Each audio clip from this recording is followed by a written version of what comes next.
Salut à tous, on se retrouve aujourd'hui pour parler de l'épisode 9 de Dragon Ball Daima.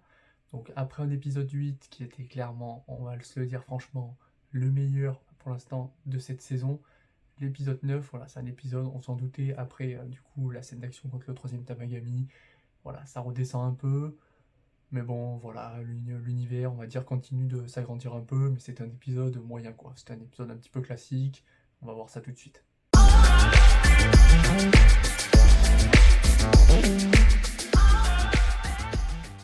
Ok, donc l'épisode est divisé, on va dire, en trois parties. Il y a une première partie, du coup, on va suivre Goku avec Glorio, euh, Shin, enfin le Kaioshin là, et du coup la meuf là, je sais plus comment elle s'appelle, la petite, mais franchement elle est plutôt sympathique, elle a une petite touche d'humour et tout. Donc voilà, première partie où, bon, entre guillemets, ils vont dans un hôtel. Voilà, il y a le petit moment drôle où, entre guillemets, la petite, elle dit voilà qu'elle veut prendre un bain. Goku, lui, oh non, je sais pas quoi. Elle lui dit ouais, tu devrais aller prendre un bain aussi.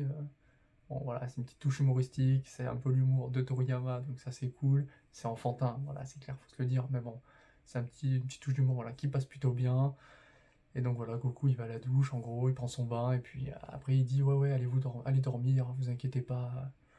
Moi, je me suis reposé dans le trajet, dans le jet, en gros. Vous risquez rien, dormez serein, je vous protège. Donc là, on voit, bon, franchement, voilà, ça fait vraiment un petit peu enfant, hein. On le voit galérer, en train d'essayer de lutter pour pas s'endormir. Le mec, il se tient les yeux et tout, carrément. Et puis en fait, le matin, les autres, ils se réveillent, ils captent que Goku, du coup, il s'est endormi. Puis humoristique, voilà, ça passe plutôt bien, c'est drôle, c'est du Toriyama, c'est classique. Après un épisode avec de l'action, c'est souvent ce qu'on a, donc ok, ça passe.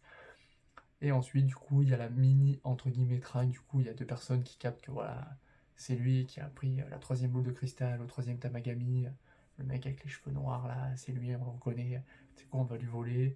Donc les mecs, ok, ils arrivent à voler la boule de cristal, sauf que ça dure 2 secondes. L'autre, en fait, avec son sort de GPS, en fait, on dirait un petit peu Bulma, c'est ça qui est marrant. Elle retrouve la boule parce qu'elle avait mis un traceur dessus. Et du coup, voilà, Goku et tout, il part chercher la boule. Les autres, en fait, ils chient dessus, ils se font éclater, ils se barrent. Goku, il reprend la boule, voilà, fin de l'histoire. Voilà, petite touche, pas forcément utile à l'histoire, mais voilà, ça fait, on va dire, un petit épisode de transition.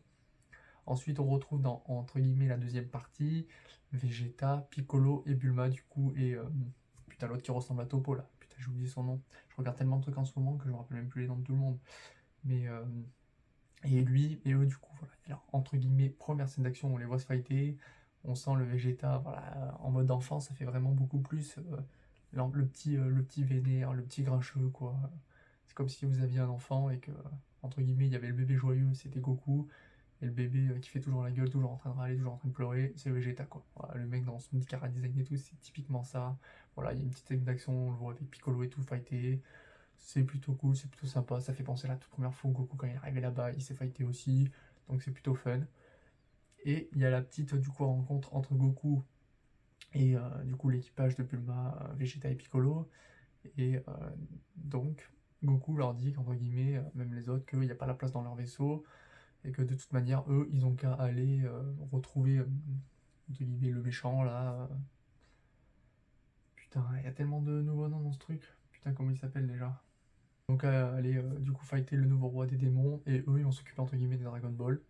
Voilà, Vegeta et tout, on sent que ça le vénère et tout, il se dit putain, mec, Goku il se barre, donc eux on comprend qu'ils vont aller dans du coup le deuxième royaume des démons pour trouver la seconde boule de cristal, que du coup certainement Piccolo, Vegeta, Bulma et leur guide là, ils risquent de partir du coup au royaume de... Du coup, Vegeta, Piccolo, Bulma et leur guide là, ils vont du coup se rendre afin de pouvoir fighter entre guillemets Goma et potentiellement de récupérer Dende. Donc voilà, là on va dire c'était les grands trois quarts en gros de l'épisode, voilà, qui se passe non plus pas grand chose. Et puis je dirais que la partie quand même la plus intéressante, ça reste la fin, même s'il y a quand même un petit truc, je sens que c'est un petit peu bizarre là, le personnage qui entre guillemets dirige Bulma, Vegeta et Piccolo, il a une sorte de ceinture avec un œil qui bouge dedans. Et je sais pas pourquoi, mais je sens que ce truc-là, ça va être important. Je sais pas trop ce que c'est. faut que je fasse des petites recherches, mais je sens qu'il va y avoir un truc avec cet œil qu'il a au niveau de la ceinture. Quoi, je sais pas encore, mais je sais pas, je suis quasiment sûr qu'il y a un truc qui va se passer avec cet œil qu'il a au niveau de la ceinture. On verra bien dans les prochains épisodes, mais j'en suis persuadé.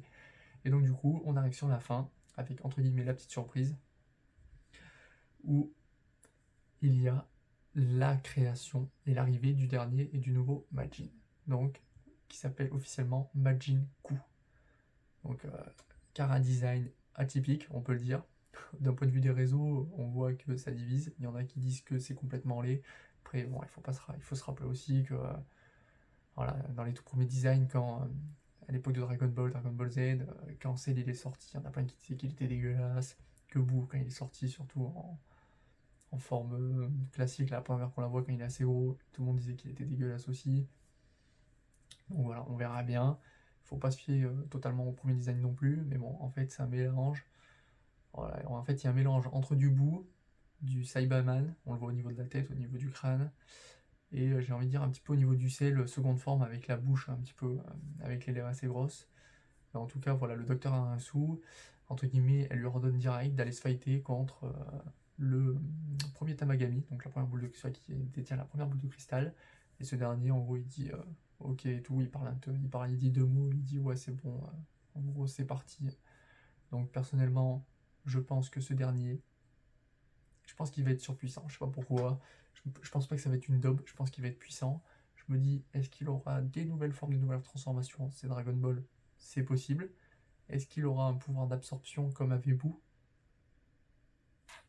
Telle était la question. C'est possible également. Ça pourrait donner des petits trucs stylés. Est-ce qu'il va absorber par exemple un Vegeta, un Piccolo? On va voir, ça pourrait être cool aussi. Donc voilà, et puis entre guillemets, petit aparté, du coup, Goma et putain. Et Degesu, le frère de Kaioshin, là, il capte que du coup, Goku et tout, ils sont dans le royaume des démons. Et là, du coup, il pète un peu un câble, le nouveau roi des démons, comme non, c'est pas normal. Mais voilà, du coup, j'attends quand même de voir avec impatience la suite. Donc là, je pense que Goku et tout, ils vont arriver dans le deuxième royaume des démons, potentiellement fighter le deuxième Tamagami, c'est ce qu'on verra bien. En tout cas, voilà, l'intrigue, elle avance plutôt bien. J'attends de voir du coup les autres épisodes, j'espère que vous aussi. N'hésitez pas à me dire ce que vous avez pensé de l'épisode, ce que vous pensez du design du nouveau Majin. Moi je l'appellerais personnellement plutôt le Majin Kid Ku, parce qu'il dans l'apparence il ressemble vraiment à Kid Buu quoi. Voilà, en mode 100% maléfique. N'hésitez pas à me donner vos retours, likez, partagez. N'oubliez pas de vous abonner, c'est ultra important. Et on se retrouve très vite pour une prochaine vidéo. À la prochaine.